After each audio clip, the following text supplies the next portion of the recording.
बच्चों आज हम एक्सेल के जो मेन्यूज़ हैं उसको सीखेंगे। ठीक है। उसमें हमारे पास स्टार्ट के अंदर आपको ऑप्शन नज़र आ रहा है। ये कट का निशान है। ठीक है। कट में और कॉपी में क्या फ़र्क होता है कोई बताएगा आप मुझे? जी क्या बोले यार। कट होता है डाटा को मूव करने के लिए। ठीक है। क्या हम डाटा को मूव कर सकते हैं? वसीम साहब सारे आए होने ना गाइड करेगा।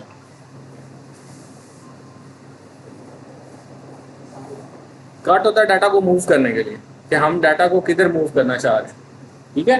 सपोज मैं यहाँ से ये जो सेल है हमारे पास रिजल्ट कार्ड वाला या कोई भी सेल है इसको मूव करके कहीं और लेके जाना चाह रहा हूँ। तो मैंने कट पे क्लिक किया। पहला काम था उसको सिलेक्ट करना और उसके बाद मैं इसको अगली शीट पे एक और शीट मैंने इंसर्ट की। यहाँ पे मैं जाके इसको पेस्ट कर देता हूँ। उससे क्या होगा कि ये डाटा यहाँ से मूव करके जो शीट नंबर 1 थी वहाँ से मूव करके जिस शीट पे मैंने पेस्ट किया है वहाँ चला गया। ठीक है। ऐसे ही आप किसी फोल्डर को कट कर लेते हैं। मिसाल के तौर पे आप अपना मोबाइल सेल करने लगे या अपना कंप्यूटर सेल करने लगे। ठीक है। और आपके कंप्यूटर में आपका डाटा पड़ा हुआ है, आपकी पिक्चर्स पड़ी हुई हैं, आपकी वीडियोस पड़ी हुई हैं। तो आप क्या करेंगे उस डाटा को वहाँ से मूव कर लेंगे कट करके और हार्ड डिस्क में या किसी यूएसबी में आप पेस्ट कर लेंगे। उससे क्या होगा कि वहाँ से डाटा ख़त्म हो जाएगा और नई लोकेशन पे चला जाएगा। ठीक है। तो कट का पता चल गया क्या होता है कि डाटा को मूव करने के लिए हम यूज़ करते हैं। उसके बाद हमारे पास नीचे कॉपी का ऑप्शन है। कॉपी होता है उसकी मज़ीद कॉपी बनानी है हमने। और मिसाल के तौर पे इस शीट की हम एक और कॉपी बनाना चाह रहे हैं। मैंने इसको सिलेक्ट किया और कॉपी पे क्लिक किया और इधर जाके मैं इसको पेस्ट कर देता हूँ। ये साथ ही पेस्ट का बटन है। तो उससे क्या हुआ कि डाटा वहाँ से उसकी कॉपी एक मज़ीद नई जगह पे बन गई। फिर क्या है इसको एज आ हम अब ये जो डाटा ना ये टेक्स्ट की फॉर्म में है। ठीक है। इसमें हम एडिटिंग भी कर सकते हैं और चेंजेस कर सकते हैं इजीली।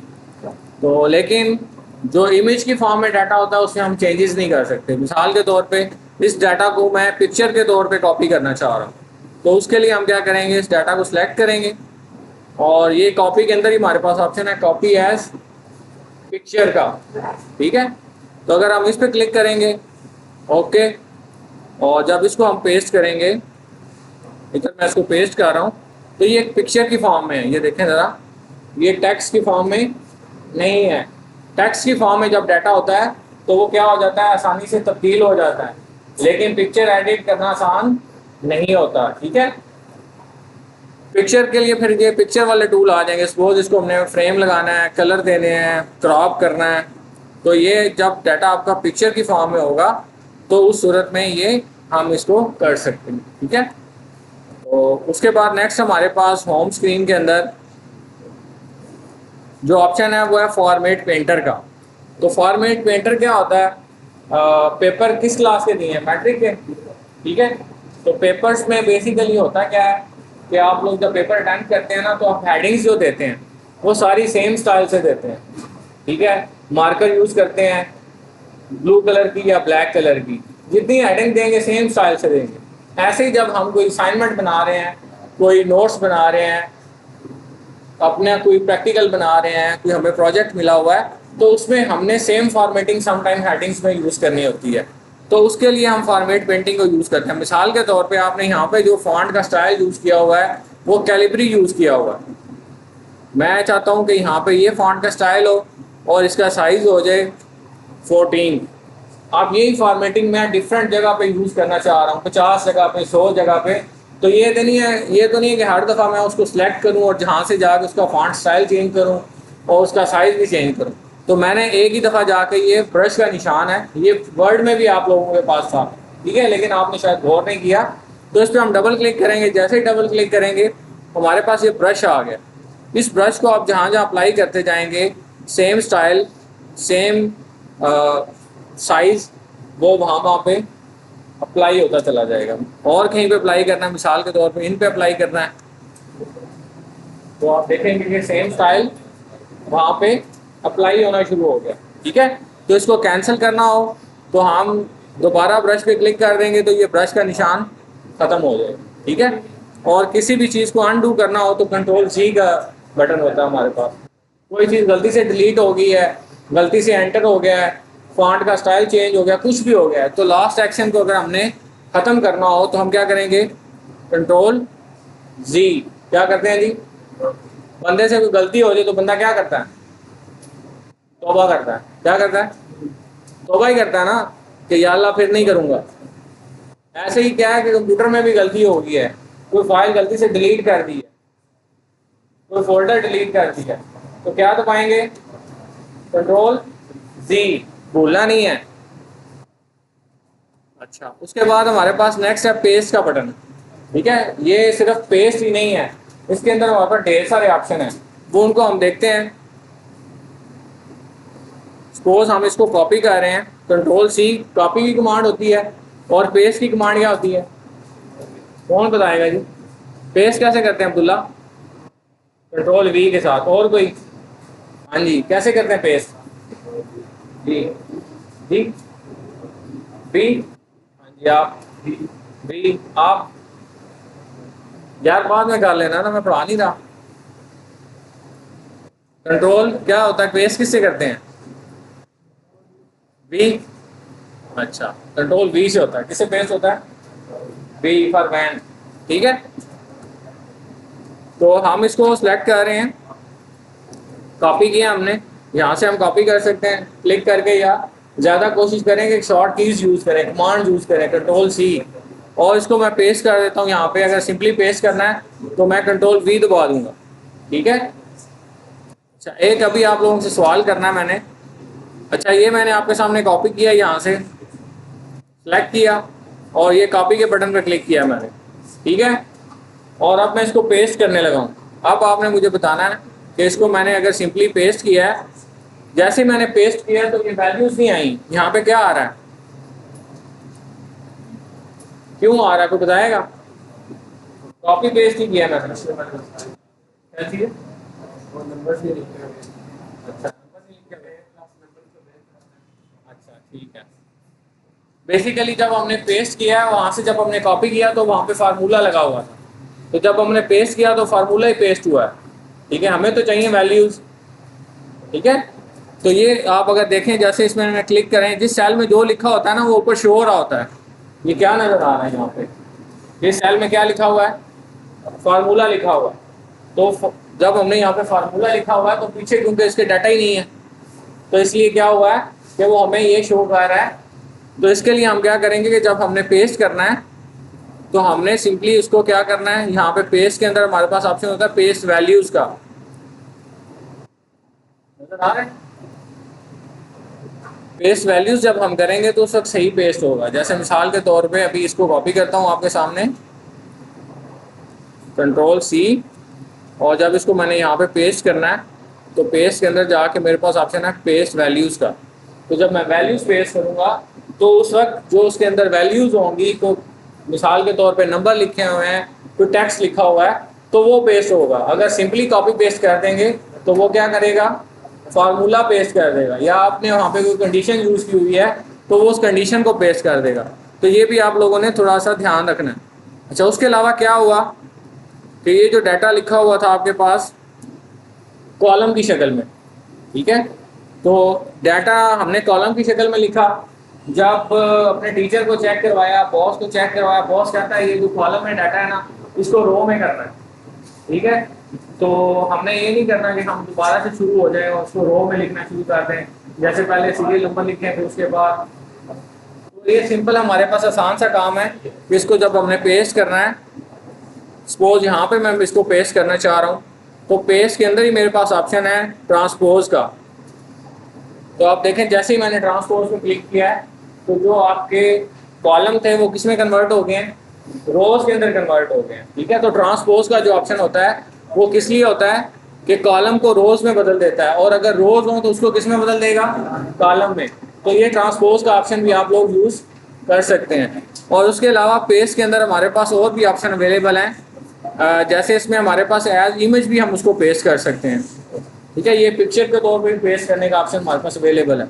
उसके अलावा इसमें लिंक पिक्चर्स का भी ऑप्शन हमारे पास अवेलेबल है। लिंक पिक्चर्स का ये फ़ायदा होगा कि जो आप डाटा में चेंजेस करेंगे वो ऑटोमेटिकली आपकी पिक्चर के अंदर भी चेंजेस हो जाएंगे। आमतौर पे क्या होता है कि जब आपने उसको पिक्चर के तौर पे पेस्ट किया है तो वो एक इमेज ही होती है जो चेंज नहीं होती, लेकिन जब आप उसको पेस्ट करेंगे लिंक्ड पिक्चर के तौर पे तो वो आपके डाटा के साथ क्या हो जाएगी, लिंक हो जाएगी। तो जैसे ही आप अपना डाटा चेंज करेंगे आपकी पिक्चर भी क्या हो जाएगी, चेंज हो जाएगी।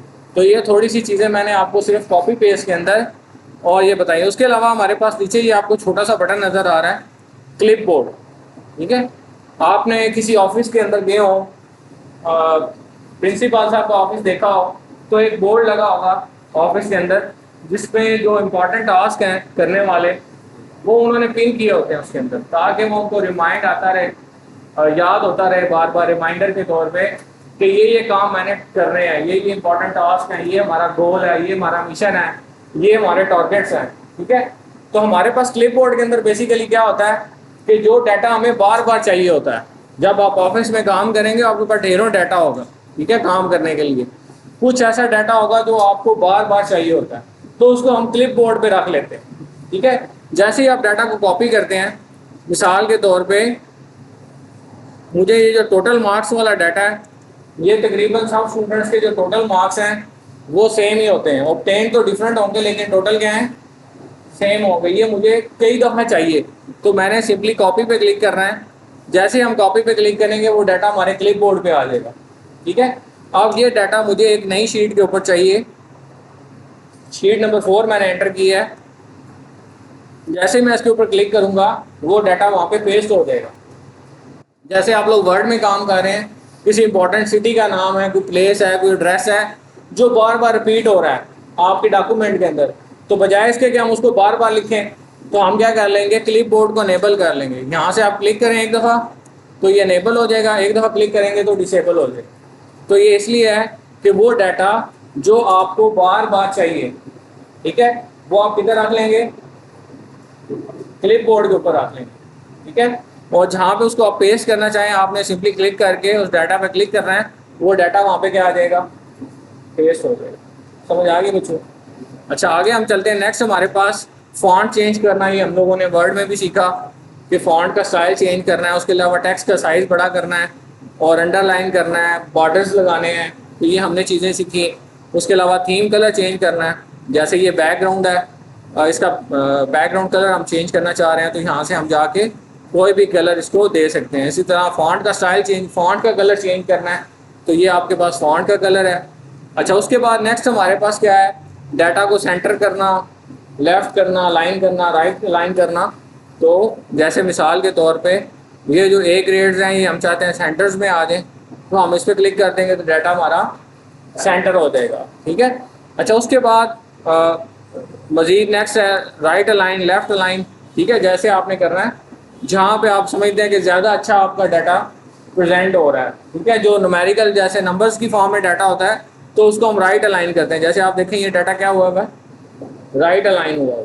ठीक है, अच्छा, उसके बाद ये हमारे पास है टेक्स्ट की डायरेक्शन चेंज करना। ठीक है, सम टाइम क्या होता है कि आप एक शीट पे काम कर रहे हैं, अब्दुल्ला यार ध्यान करो, सम टाइम हम शीट पे काम कर रहे हैं ना, तो सेल के अंदर जो डाटा होता है वो एक पेज से बाहर जा रहा है। ठीक है, उस सूरत में हमें क्या करना पड़ता है कि कॉलम के साइज को छोटा करना पड़ता है। ठीक है, हम अभी कोई प्रैक्टिकल ओपन करके भी देखते हैं यहाँ पे।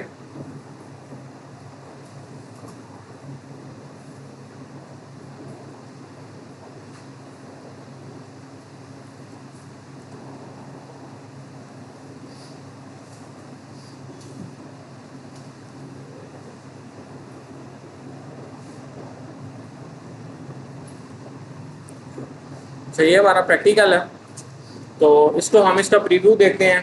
कंट्रोल F2 से हमने किसी भी चीज़ का प्रीव्यू देखना हो कि हमारा डाटा प्रिंट कैसा निकलेगा। तो अगर आप इसमें देखें तो हमारे ये जो 2 कॉलम हैं ये नेक्स्ट पेज पे जा रहे हैं। ठीक है, तो उस सूरत में हम क्या कर लेते हैं, अपने कॉलम्स का साइज़ छोटा कर लेते हैं। ठीक है, इसको हम बैक कर रहे हैं और ये लाइन आपको शो हो रही है यहाँ पे, ये आपको पेज का बॉर्डर शो कर रही है। तो ये जो 2 हमारे कॉलम हैं ये किधर जा रहे हैं, पेज से बाहर जा रहे हैं। ठीक है, तो इसमें हम देखते हैं कि हम किसका साइज छोटा कर लें सेल का, इसकी डायरेक्शन बदल लें। अगर वैसे तो हम डबल क्लिक करें तो वो ऑटो कर देता है साइज़ कम। ठीक है, जितना उसको स्पेस चाहिए हो वो उतना उसको कम कर देता है या क्या कर देता है, ज़्यादा कर देता है। ठीक है, तो हम इसकी टेक्स्ट की डायरेक्शन बदलते हैं, यहाँ से जाके ऑटोकैड की हम इसको इस डायरेक्शन में ले जाते हैं। ठीक है, इस डायरेक्शन में ले जाके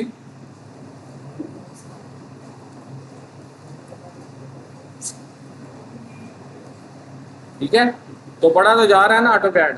और भी डायरेक्शन इसकी चेंज की जा सकती है। सपोज हम ऐसे लिख देते हैं, तो ऐसे ठीक है। ठीक है, तो इस टेक्स्ट की डायरेक्शन बदलने से क्या हुआ है कि मेरे कॉलम का साइज क्या हो गया, कम हो गया। तो इसलिए भी हम इस जो है टेक्स्ट की डायरेक्शन को यूज़ करते हैं ताकि हमारा कॉलम का साइज कम हो जाए। इसी तरह हम और भी कुछ हैं उनका भी साइज चेंज कर सकते हैं। डेटाबेस है, इसको भी हम डायरेक्शन इसकी बदल देते हैं।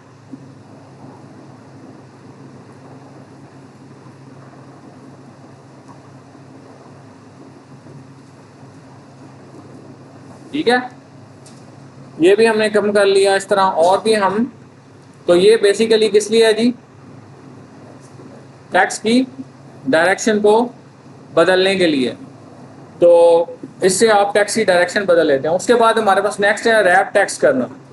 तो रैप टेक्स्ट से क्या होता है कि हमारा टेक्स्ट जो कॉलम से सेल से बाहर जा रहा होता है, मिसाल के तौर पे मैं यहाँ पे अपना नाम लिख रहा हूँ, इधर मैंने नाम लिखा अपना। ठीक है, तो ये क्या हो रहा है जी, सेल से बाहर जा रहा है।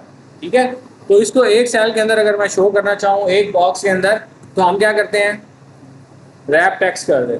ऐसे ही है, उससे क्या होता है कि हमारा जो टेक्स्ट लिखा होता है सेल के अंदर, वो मल्टीपल लाइंस के अंदर शो होना शुरू हो जाता है, 2-3 लाइनों में, लेकिन सेल के अंदर शो हो रहा है। तो इसको हम कीबोर्ड से भी कर सकते हैं। कीबोर्ड से कैसे करेंगे? हाँ जी, आपका पूरा क्या नाम है? मीर हमजा। तो मिसाल के तौर पे जिनका नाम है मोहम्मद अमीर हमजा, तो मैं मोहम्मद के बाद चाहता हूँ कि अमीर जो है ना नेक्स्ट लाइन पे इसी सेल पे आ जाए। तो हमने क्या करना है, ऑल्ट एंटर। क्या करना है जी, ऑल्ट का बटन दबाना है और एंटर। इस पे हम लिखते हैं जी अमीर, और फिर ऑल्ट एंटर करते हैं और यहाँ पे हम लिखते हैं हमजा। तो क्या हुआ है, फिर वो 3 लाइनों के अंदर शो होने लग गया। मैं नीचे करता हूँ क्योंकि वो ऑलरेडी इसमें हुआ है। इधर करते हैं इसको, इस जगह पे मोहम्मद, ऑल्ट एंटर अमीर,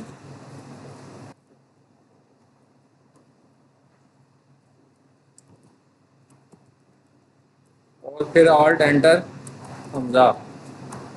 तो ये अगर देखें, इसको अगर थोड़ा सा बड़ा कर लें हम, और ये यहाँ पे अगर आप फॉर्मेटिंग मेरे से की हुई है, तो ये 3 लाइंस के अंदर, तो इस तरह भी ऑल्ट एंटर से भी आप रैप टेक्स्ट कर सकते हैं। उसके बाद नेक्स्ट हमारे पास है मर्ज करना। ठीक है, मर्ज से क्या होता है कि 2 से 3 सेल, जैसे ये सेल है आपने इसको मर्ज किया हुआ है, पहले ये इस सेल में लिखा हुआ था, आप चाहते हैं कि ये डिफरेंट कॉलम्स के अंदर सेंटर में लिखा जाए, तो हमने उनको सेलेक्ट करके मर्ज एंड सेंटर कर दिया।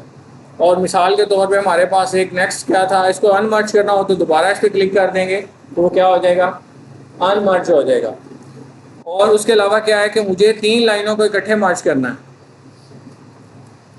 यहाँ पे हमारे पास एक लाइन ये है और 3 लाइनों में डिफरेंट टेक्स्ट लिखा हुआ है, तो उनको हम सेंटर में से मर्ज करना चाहते हैं। ठीक है, तो हम तीनों को इकट्ठे सेलेक्ट करेंगे और इधर क्लिक करके हमारे पास ऑप्शन है मर्ज अक्रॉस। अब आप देखेंगे तीनों जो हमारे लाइनें हैं वो सेंटर में से क्या हो गई हैं, मर्ज हो गई हैं। तो हमें अलग अलग नहीं करना पड़ा, एक दफ़ा ही तीनों लाइनों सेंटर में से मर्ज हो गई हैं। तो इसको हम बोलते हैं मर्ज अक्रॉस करना। अच्छा, उसके बाद नेक्स्ट जो हमारे पास है वो बड़ा इंपॉर्टेंट है। तो आप लोगों को जब आप लोग काम करेंगे ऑफिस में, तो आपको परेशानी होगी। परेशानी इसलिए होगी कि आपने टेक्स्ट कुछ और लिखा और जब आपका सेल है वो डाटा कुछ और शो कर रहा होता है। मिसाल के तौर पे आप उसमें नंबर लिख रहे हैं और वो आपको डेट शो कर रहा है। ठीक है, इसी तरह जैसे कल स्टूडेंट थे, आप लोग काम कर रहे थे, आपके साथ में बैठा हुआ था, आप काम कर रहे थे, ऐसे ही है। तो आप काम कर रहे थे, जब आपने फार्मूला लगाया, 2 चीज़ों को आपस में मल्टीप्लाई किया, तो आपको उसका रिजल्ट नहीं देगा। उसकी वजह क्या थी कि उसका जो टाइप थी, जो उसके अंदर आपने डाटा लिखा हुआ था, उसकी टाइप टेक्स्ट होगी थी। ठीक है, और ये साथ इन्होंने RS 2 चीज़ें इकट्ठी की थी, जिसमें इन्होंने नंबर भी लिखे हुए थे और साथ में इन्होंने टेक्स्ट भी लिखा हुआ। ठीक है, तो उस सूरत में वो मल्टीप्लाई नहीं कर सकता। ठीक है, तो वो हम देखते हैं कि हम कैसे करेंगे। मिसाल के तौर पे ये जो फीसिस हैं, मैं आपको एक मिसाल देता हूँ जो मेरे साथ हुआ। हुआ ऐसा है कि एक क्लाइंट है जिसको मैंने वेबसाइट बना के दी कनाडा के अंदर।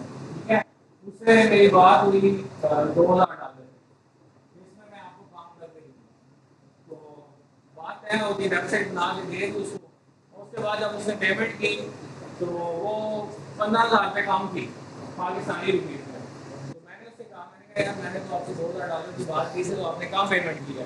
तो वो कहता नहीं कि आपने जो, मैं तो क्योंकि कनाडा में होता हूँ तो मैंने कैनेडियन डॉलर में आपको पेमेंट किया है। मैंने कहा यार मैंने तो US डॉलर की बात की थी। वो कहता नहीं आपने मेंशन नहीं किया इस चीज़ को, तो इसलिए तो वो मुझे बर्दाश्त करना क्योंकि मेरी गलती।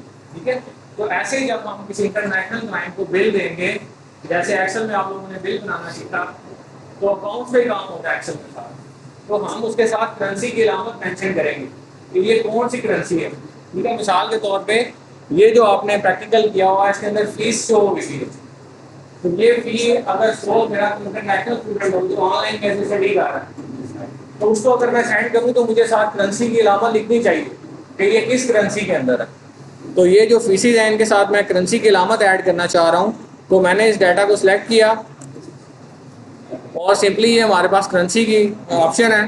तो इसमें से हम US और UK की, यूरो, सारी करेंसी शो हो रही है हमारे पास। कुछ कॉमन शो हो रही हैं जो हम अगर अपनी मर्जी के लगाना चाह रहे हैं तो हम मोर के अंदर चले जाएं। ठीक है, तो उसने खुद ही पिक कर लिया RS मुझे शो कर रहा है रुपीज़, तो मैं कहता हूँ नहीं जी मुझे तो PKR चाहिए, पाकिस्तानी रुपीज़। तो मैंने करेंसी पे क्लिक किया और यहाँ पे सिंबल मैं सर्च करता हूँ कि जी किस मुल्क की करेंसी लेनी है, तो मैं यहाँ पे सिंपली टाइप भी कर सकता हूँ PKR और इसको सर्च भी कर सकता हूँ। ठीक है, इसको हम सर्च करेंगे कि हमारी करेंसी कौन सी है।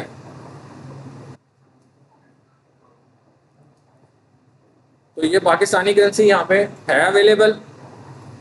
इसके साथ अगर हम इशारिया लगाना चाह रहे हैं, डेसिमल, तो लगा सकते हैं। अगर नहीं लगाना चाह रहे तो उसको ज़ीरो कर देते हैं। तो जैसे ही मैंने क्लिक किया है उसके बाद अगर आप देखेंगे तो क्या हुआ है कि सबके साथ क्या आ गया, PKR आ गया। ठीक है, अब अगर इसके साथ इस डाटा के अंदर हमें दो चीज़ें शो हो रही हैं, एक तो टेक्स्ट भी शो हो रहा है अल्फ़ाबेटिक। अल्फ़ाबेटिक में कौन सा टेक्स्ट शो हो रहा है, क्या लिखा हुआ है PKR, और नंबर कौन से शो हो रहे हैं 5,000 4,000, ये क्या है नंबर है। अब एक ही सेल के अंदर दोनों चीज़ें शो हो रही हैं, इसको चाहे आप मल्टीप्लाई करें ये आपको जवाब देगा, लेकिन अगर वैसे आप खुद से लिख लें PKR और उसके आगे अमाउंट लिखें और उसको मल्टीप्लाई करें, या कोई भी आप अरिथमेटिक ऑपरेशन मल्टीप्लाई डिवाइड या कुछ भी करें, तो वो आंसर नहीं आएगा, वो ऑपरेशन परफॉर्म नहीं होगा, क्योंकि हमने जो डाटा की टाइप है वो सही नहीं रखी हुई। तो ये डैशेस क्यों आ रही होती हैं, कोई बताएगा आप में से जी? इसका साइज क्यों आ रही है डैशेस? इसका साइज कम है, शाबाश। तो इससे परेशान ही हो ना, जब ऑफिस में काम कर रहे हो सिंपली ऊपर क्या कर देना है, जाके लेंथ के ऊपर डबल क्लिक कर देना है, या इसको साइज को क्या कर देना है, बड़ा कर देना। ठीक है, तो वो डाटा शो होने लग जाएगा। ठीक है, तो ये हमने, चाहे हमारे पास ये डाटा हो हज़ारों की तादाद में, और हम उसके साथ अलामत खुद ही ऐड कर सकते हैं, PKR ऐड कर सकते हैं, US डॉलर ऐड कर सकते हैं, कोई भी करेंसी ऐड करना चाहें तो हमारे पास ऑप्शन मौजूद है। उसके अलावा सिर्फ इसका ये इस्तेमाल नहीं है, आप डेट लिख रहे हैं, मिसाल के तौर पे हम एक और शीट एंटर करते हैं यहाँ पे, तो डेट में मुझे चाहिए, जैसे ऑफिस में मैं काम कर रहा हूँ, मैं आपको दिखाता हूँ एक फ़ाइल जो मेरे ऑफिस की है, तो आपको यहाँ पे ये डेट शो हो रही हैं। अगर आप देखें तो इसमें जो संडे है वो हाईलाइट हुआ हुआ है।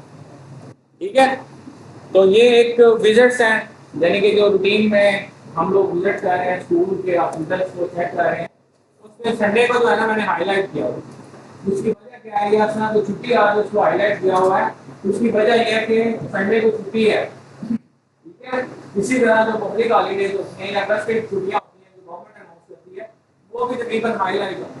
तो उसके पीछे भी मैंने कंडीशनल फॉर्मेटिंग यूज़ की हुई है, जैसे ही संडे आता है वो ऑटोमेटिकली क्या हो जाता है, हाईलाइट हो जाता है, ताकि उस दिन मैं विजिट ना करूँ, मुझे पता हो कि ये डेट को संडे है, तो नेक्स्ट मेरे लिए कोई प्रॉब्लम नहीं होगी। ठीक है, और उसके अलावा ये यहाँ पे जो मैंने डेट लिखी है ये मैंने सारा खुद से नहीं लिखा, मैंने सिंपली क्या टाइप किया वो आपको ऊपर नज़र आ रहा है। इस सेल में लिखा क्या हुआ है, देख रहे हो अब्दुल्ला, क्या लिखा हुआ है,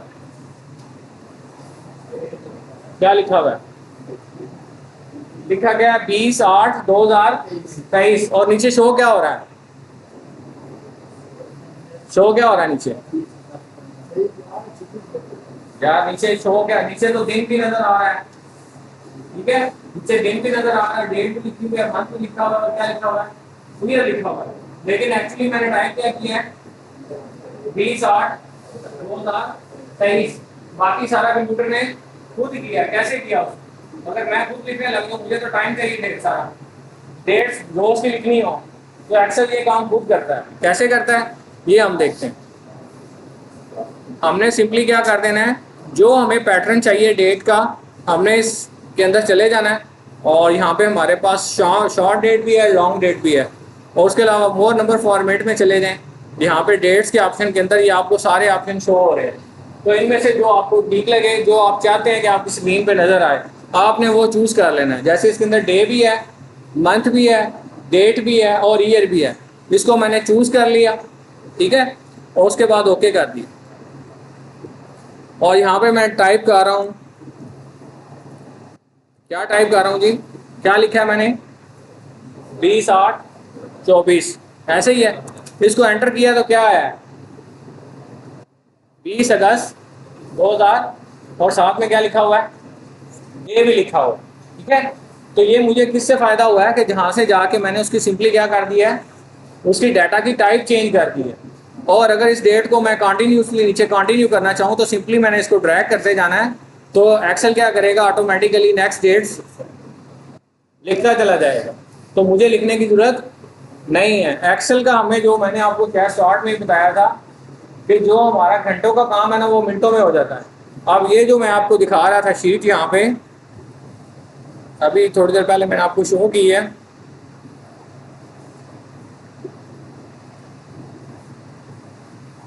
मिसाल के तौर पे ये मैंने आपको शो की है, ये मुझे बनाने में ना 1 हफ्ता लगता था जब मैं इसको खुद से करता था, खुद से कैलकुलेशन करके सारे दिन ख्याल रखता था, और फिर फ्यूल गाड़ी की टैंक भी चेक करता था कि बैलेंस कितना हो गया, उसको 1 बाई 1 कैलकुलेटर से 1 हफ्ता लग जाता था।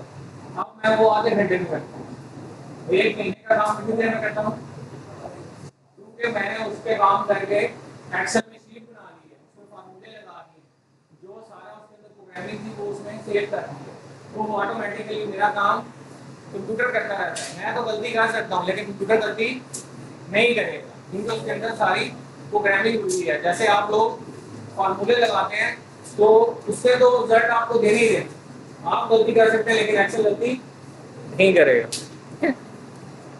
तो ये छोटी छोटी बातें हैं जिनका आपने ध्यान रखना है जब आप काम कर रहे हो, ठीक है जी। और यहाँ से आप कोई भी पैटर्न जैसे करेंसी की अलामत ऐड करना चाह रहे हैं, डेसिमल रिड्यूस करना चाह रहे हैं, तो आप यहाँ से कर सकते हैं। तो डेसिमल हमने सपोज हमने यहाँ पर नंबर लिखे हैं 0.00, अब इसके डेसिमल इंक्रीज करना चाहें तो हम यहाँ से क्या कर लेते हैं, इंक्रीज कर लेते हैं, और इससे क्या कर लेते हैं, डेसिमल डिक्रीज कर लेते हैं। अच्छा, एक चीज़ और पढ़ के इसको ख़त्म करते हैं, वो है कंडीशनल फॉर्मेटिंग। तो ये बड़े ही काम की चीज़ है, ठीक है। काम की चीज़ इस तरह से है कि जो काम आपने खुद करने हैं वो कंप्यूटर आपकी जगह पे करेगा। मिसाल आपको देता हूँ, आप की क्लास में स्टूडेंट्स हैं, हम देखना चाह रहे हैं कि स्टूडेंट्स का डाटा हमने कंप्यूटर में एंटर किया है, हम देखना चाह रहे हैं सपोज 100 की तादाद है, तो उसमें से देखना चाह रहे हैं कि टॉप 5 कौन से हैं, टॉप 10 कौन से हैं, तो कंप्यूटर ऑटोमेटिकली विदिन सेकेंड, ठीक है। अगर हमने खुद से करना हो तो हमें सारे नंबर्स को देखना पड़ेगा, पढ़ना पड़ेगा, फिर हम उसमें से टॉपर सर्च करेंगे कि ये टॉपर है। और इसी तरह अगर हम फिजिक्स के टॉपर चेक करना चाहें, कंप्यूटर के टॉपर चेक करना चाहें कौन से हैं, वो हम टॉप 5 टॉप 10 जितने भी उसमें से निकालना चाहें, हम देखना चाह रहे हैं कि एवरेज वाले स्टूडेंट कौन से हैं। एवरेज कौन से होते हैं स्टूडेंट्स, एवरेज किसको बोलते हैं, दरमियानी वैल्यू, ऐसे ही होता है। किसी बंदे के बारे में कहेंगे कि बंदा एवरेज ही है, तो क्या मतलब होता है, दरमियाने में, ठीक है, ना ज़्यादा ऊपर है ना ज़्यादा नीचे है। एक होता है अबव एवरेज, एक होता है बिलो एवरेज। तो वो भी हम इसमें कैलकुलेट कर सकते हैं, हाईलाइट कर सकते हैं, डुप्लीकेट वैल्यूज फाइंड कर सकते हैं, डेट फाइंड कर सकते हैं, और जिस तरह का डाटा होगा उस तरह का बार्स हम शो कर सकते हैं, अपने डाटा को ज़्यादा अट्रैक्टिव बना सकते हैं। तो वो हम कंडीशनल फॉर्मेटिंग में जाते हैं। या मिसाल के तौर पे आपका अकाउंट्स का काम कर रहे हैं, ठीक है, आप प्रोग्रेस देख रहे हैं, मुख्तलिफ लोगों की प्रोग्रेस चेक कर रहे हैं, आप चाहते हैं कि जो बिलो एवरेज वाले हैं वो हाईलाइट हो जाए, जो अबव एवरेज वाले वो हाईलाइट हो जाए, जिनकी सेल सबसे ज़्यादा वो हाईलाइट हो जाए। तो उस सूरत में हम किसको यूज़ करेंगे, कंडीशनल फॉर्मेटिंग को यूज़ करेंगे, ठीक है। इसी तरह मिसाल क्लाइंट का डाटा है, हम देखना चाहते हैं कि किसने ज़्यादा हमसे बाइंग की है, तो वो भी हाईलाइट हो जाए, ठीक है। तो वो हम चेक करते हैं अभी।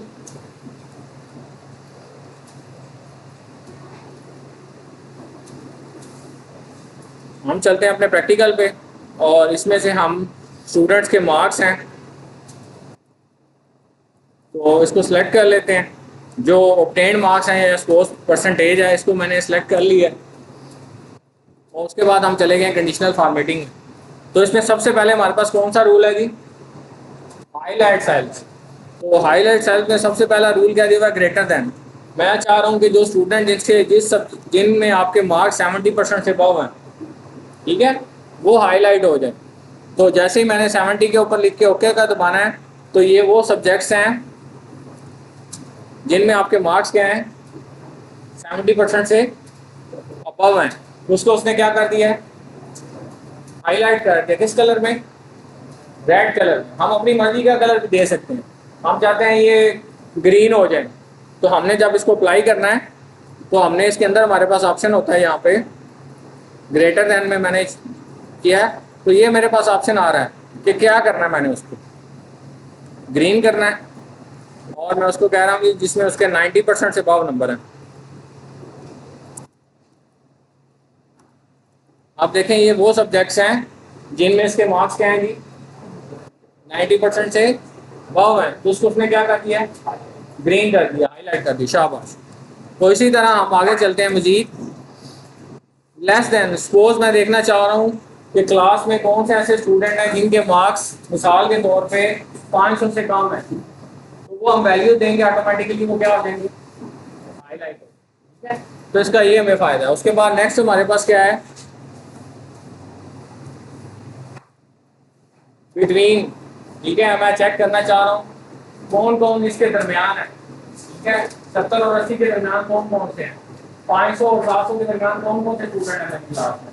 इसी तरह जो मेरे क्लाइंट हैं या जो ऐसा लोग जो काम करने वाले हैं जिनकी सेल इतनी है, इसके दरमियान है, ठीक है। पूछगिछ जो होती है ना, वो हर ऑफिस में होती है, ठीक है। अल्लाह ताला ने भी जो है ना निज़ाम रखा हुआ है, अल्लाह ने हर बंदे का जो है ना पूछ-गिछ होनी है उससे, जब उसने आखिरत में जाना है, अल्लाह के सामने पेश होना है।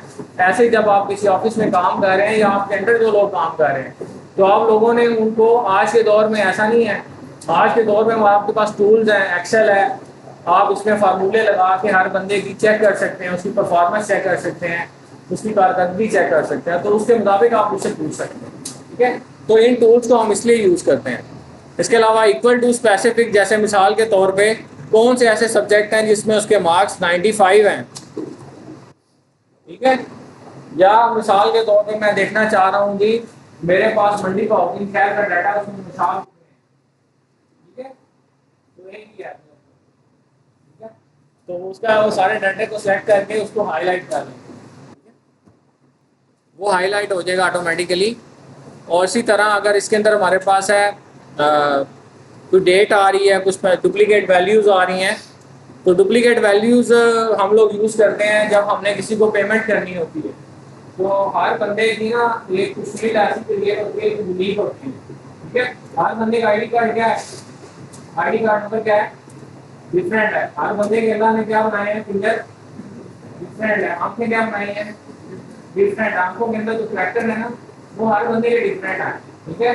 पाकिस्तान में किससे पहचानते हैं, फिंगर से और फाइशियल एक्सप्रेशन से, लेकिन आप जो दुनिया आगे चलेगी तरक्की करके, वो हर बंदे की क्या करते हैं, फेस करते हैं स्कैन, उसके अलावा क्या करते हैं, आंखें, आंखें भी स्कैन करते हैं, क्योंकि हर आंख के जो 50 कैरेक्टर्स हैं वो हर इंसान के दूसरे से क्या है, डिफरेंट है। ये अल्लाह ने क्यों बनाया, तो बताएगा डिफरेंट क्यों बनाया जी, उनके अल्लाह के हिसाब लेना, ठीक है, क्यों बनाया डिफरेंट, क्योंकि जो इस दुनिया में किसी के साथ जाति कर रहा है तो वो क़यामत वाले दिन कहे कि ठीक है मैं भी तुम जैसे ही जिन्होंने जुल्म बर्दाश्त किया, बाकी फिर अल्लाह की मर्जी है, अल्लाह ताला जिसको चाहे माफ़ कर दें, लेकिन अल्लाह ने भी हर बंदे को, इंसान को डिफरेंट इसलिए बनाया है ताकि उसको पहचाना जा सके, ठीक है। आखिरत में वो दूसरों से डिफरेंट होगा, ठीक है। जैसे हर दुनिया में क्या हो रहा है, आप लोग जितने बच्चे बैठे हुए हैं, आप लोगों का बेफॉर्म बने होंगे, आईडी कार्ड बने होंगे, आप सबके आईडी कार्ड क्या हैं, डिफरेंट है, ताकि आपको पहचाना जाए कि नौशाद कौन है, अब्दुल्ला बेग कौन है, अब्दुल्ला मोहम्मद अब्दुल्ला कौन है, ठीक है, सैफुल्ला कौन है, पता चल जाएगा। सैफुल्ला तो ढेर सारे हैं, लेकिन जो आईडी कार्ड आपका होगा वो किसी और का नहीं होगा।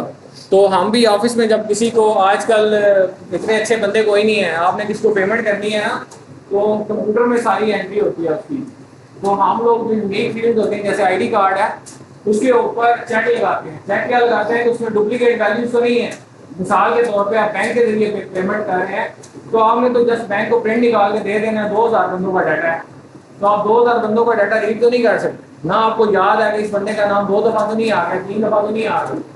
बैंक के पास तो जाना है, बैंक में सिस्टम में एंटर करना है और एग्जीक्यूट कर रहे हैं, कंप्यूटर ने ऑटोमेटिकली उसके अकाउंट में पैसे डाल दो, ठीक है। चाहे 5 दफ़ा भी चले गए ना, उस बंदे ने आपको बताना है कि मुझे 5 दफ़ा मिले, किसको नुकसान हो, आपका नुकसान, ठीक है।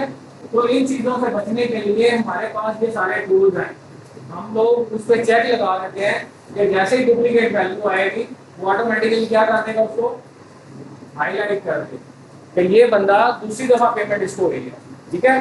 तो ऐसे ऑफिस में हम लोग करते हैं काम। तो जैसे मिसाल के तौर पे इसके अंदर हमने डुप्लीकेशन लॉन्च करनी है और हम चले जाते हैं कंडीशनल फॉर्मेटिंग में और डुप्लीकेट वैल्यूज़, जैसे मैंने डुप्लीकेट वैल्यू किया तो ये जो वैल्यूज़ थी ये क्या है, एक से ज़्यादा दफ़ा आई हुई है, इसलिए उसने उसको क्या कर दिया है, हाईलाइट कर दिया। ऐसे ही अगर मिसाल के तौर पर CNIC हो, एक से ज़्यादा दफ़ा जब एक बंदे का CNIC आएगा तो वो उसको क्या करने का, हाईलाइट कर देगा। तो ये थोड़ा सा आज हमने सीखा है। तो ये बच्चों जो चीज़ें मैंने आपको बताई है ना, ये हमें इन चीज़ों को सीखने में मुझे 2 साल से मैं इस फील्ड में हूँ और मुझे ऑफिस में काम करते हुए 20 साल हो, तो डिफरेंट प्रोजेक्ट्स पे काम किया है, डिफरेंट लोगों को पेमेंट्स किए हैं, मुख्तलिफ तरह का डाटा है, पूरे डिस्ट्रिक्ट का डाटा भी हमारे पास आया, उसमें से डुप्लीकेशन अलग करनी, ठीक है। जितने एम्प्लॉइज़ हैं उनको किसी को कुछ इंक्रीज देनी होती है, कुछ चेंजेस करनी होती हैं, तो हम डिफरेंट डाटा पे काम करते हैं। तो उस दौरान ये चीज़ें हमने सीखी हैं। तो आप लोग माशाल्लाह मैट्रिक में हो, भी कुछ इंटर वाले हो, तो ये अगर आप अपनी जेन में बिठाएंगे तो फिर आपको फ़ायदा होगा, ठीक है। आप इस लिहाज से कुछ सीखना चाहें कि आपको अभी स्टार्ट में पता चल गया है। हमें तो उस वक्त जब हमने सीखा था उस वक्त ना तो यूट्यूब थी, ठीक है, ना इंटरनेट था इस तरह से आम, तो खुद से ही सीखना पड़ता था और सीखने के लिए भी किसी बंदे का पता चलता था ना कि वो दूसरे मोहल्ले में है या दूसरे शहर में है, तो उसके पास जाके सीखते थे, ठीक है। अब तो बिल्कुल आसान हो गया है, कोई मुश्किल ही नहीं रहा, इंटरनेट आ गया, यूट्यूब आ गया, इजीली बंदा सीख ले, ठीक है। तो इन चीज़ों को आप लोगों ने अपने प्रैक्टिकल्स पे अप्लाई करना है। कल मैंने आप लोगों से पूछना है कि क्या फ़ायदा हुआ है जो आज हमने पढ़ा, कट में, कॉपी में, ट्रांसपोज क्या होता है, ठीक है। ये चीज़ें जो आज मैंने आपको कवर करवाई हैं, डाटा की टाइप कैसे चेंज करते हैं, डेट कैसे, करेंसी के अलामत कैसे लगाते हैं साथ, और इसी तरह सपोज एक और आपको एग्जांपल दे रहा हूँ, मेरे पास नंबर्स हैं क्लाइंट्स के, कॉन्टैक्ट नंबर हैं, जैसे ये नंबर लिखे हुए हैं, मिसाल के तौर पे 5000 नंबर लिखा हुआ है मेरे पास, और इन 5000 नंबर के स्टार्ट में मैंने 92 ऐड करना है या किसी मुल्क की जो कोड है वो ऐड करना। तो इसको अगर मैं खुद से लिखने लग जाऊँ, हर फील्ड को एडिट करके प्लस 92 स्टार्ट में ऐड करना चाहूँ तो दिन कोई पता नहीं 2 दिन लगा रहा, तो एक्चुअली हमें ये काम 1 मिनट या 1 सेकंड में करके दे देगा। कैसे करेगा, सपोज ये डाटा मैंने सेलेक्ट कर लिया अपना,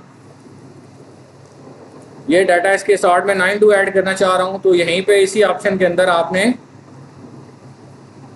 चले जाना है। यहाँ पे हमारे पास कस्टम का ऑप्शन है, और यहाँ पे 0 इसकी टाइप चूज़ की और इसके स्टार्ट में 92 ऐड कर देना है और जितने नंबर हैं उतने 0 ऐड कर देने।